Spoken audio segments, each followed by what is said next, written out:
Jawaharlal Nehru Essay in English. You are Jawaharlal Nehru, a symbol of courage, peacemaker of the whole world.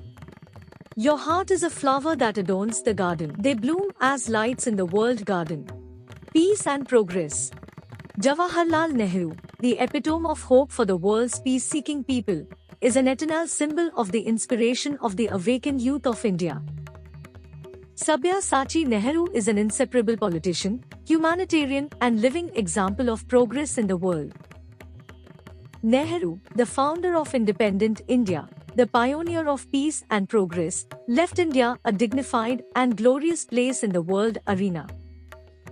Nehru, who possessed a liberal, broad, and progressive outlook, is also an embodiment of work ethic. Table of contents: birth and descent identification, birth and lineage identity, education, working life, in the freedom struggle, gaining independence and assuming the Prime Ministership, Nehru as Prime Minister, literary Nehru, end of life, conclusion. Nehru was born on 14th November 1889 in Allahabad with a golden spoon in his mouth. His father, Motilal Nehru, was an established lawyer and famous politician. His mother, Swarup Rani Nehak, was a pious woman. Nehru inherited from his father great courage, candor, loyalty and patriotism, and received from his mother the beautiful qualities of kindness, forgiveness, peace, and affection. Education. At the age of 15, Nehru went to Bengal for higher education and enrolled in the Hero School. He then entered Cambridge Trinity College in 1907 and graduated in 1910 with honours in chemistry, geology and botany. He also visited France and Germany at the same time and later returned home proudly in 1912 with a barrister's degree from the Inner Temple. Working life. He returned to his homeland and started practicing law in the Allahabad High Court in the same year. But how can the law business imprison a man whose body is filled with the hot blood of freedom, whose heart is filled with the passion of patriotism?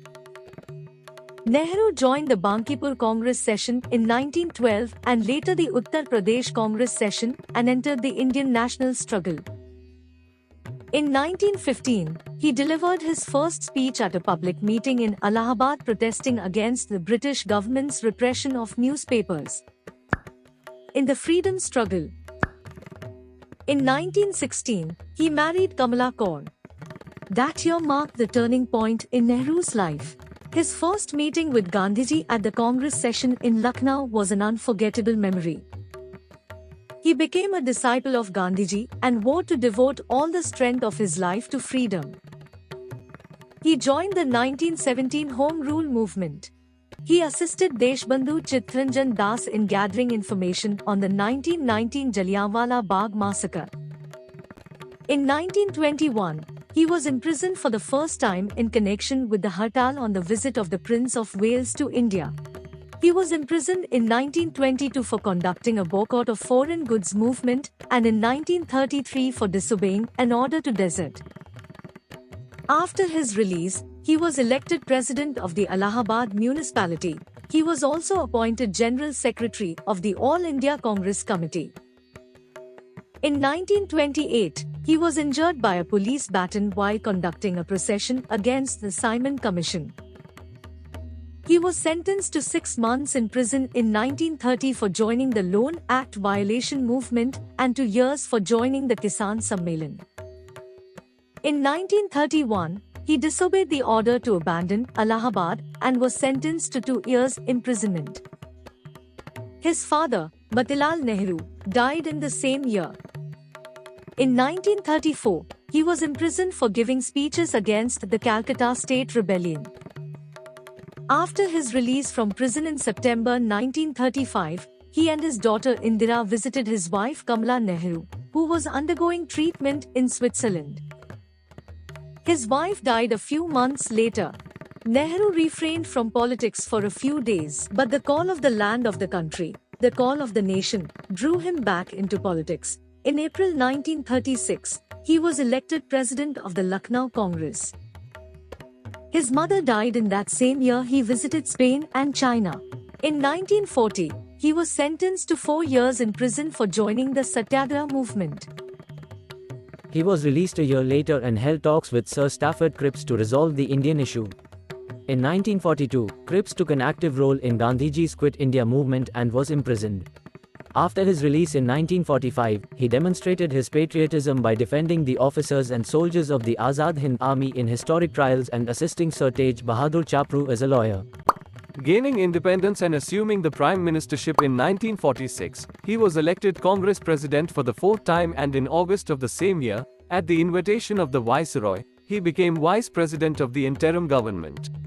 He took over as Prime Minister on the 19th of August after the country gained independence on the 15th of August. Nehru as Prime Minister. The hard work that Nehru had to do to solve the problems that stood before a Prime Minister of India, whose spine had been bent by 200 years of British exploitation and divided by communal hatred, is incomparable. He had to work hard to stabilize India, which was suffering from poverty, food shortages, communal conflict, illiteracy, unemployment, foreign problems, internal problems, etc. Nehru's achievements in building a new India with huge plans of progress by establishing peace in the country without being disturbed by the thousands of problems of the vast India are immense. Nehru created a theatre of unity in India by imbuing the hearts of every Indian with immense inspiration, by shining the bright light of peace and progress in the minds of everyone. Moreover, he will forever be their Nehru uncle for his contribution to the welfare of billions of lotus-like, innocent, pure and talented children in the country and the world. Nehru, the pioneer of world peace, Nehru rushed to the world to fly thousands of peace doves in the open sky to shine the eternal message of love and peace that the wisdom and intelligence of India has conveyed to the world since time immemorial. Nehru, the proponent of the 5 principles of the Bandung Conference and the inventor of the disarmament proposal, as efforts for world peace revived the souls of hundreds of thousands of dead nations of the world. It inspired freedom, equality and friendship. It temporarily removed the possibility of world war from the face of the earth. Various countries were freed from the stigma of slavery and set out on the path of progress. Our only hope is to be deeply impressed by Nehru's glorious efforts for world peace. Your footprints are the orbit of the future world. Einstein, the world's greatest and most conscious scientist, embraced Nehru and said, "You are the world and therefore I owe you, Nehru." Literary Nehru, end of life. Nehru's talents were versatile, with a deep but tender heart like a vast field. It would not be a mistake to describe him as a museum of talent. The stream of literature and culture that flowed like a nectar-flowing Mandakini in the heart of this great politician, Vishwakarmajan of the New India, broke through the bonds of prison and flowed in an infinite stream. Autobiography, discovery of India, etc. established him among the greatest writers in the world. The loneliness of prison life never created a dark cloud on his mind. Instead, he created a living expression of huge emotions and feelings. Therefore, all his books were written during his prison life. Each book is a reflection of the inexhaustible glory of literature and the sculpture of Nehru's beautiful mind, and on the other hand, a living example of his historical consciousness and deep philosophical knowledge.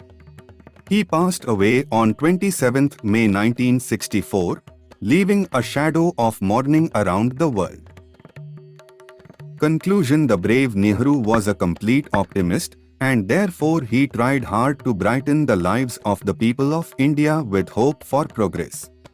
He immediately devoted all his energies to glorifying Mother India by increasing India's status in the world arena. India's position in the world today is a living testimony to Nehru's outstanding life sacrifice.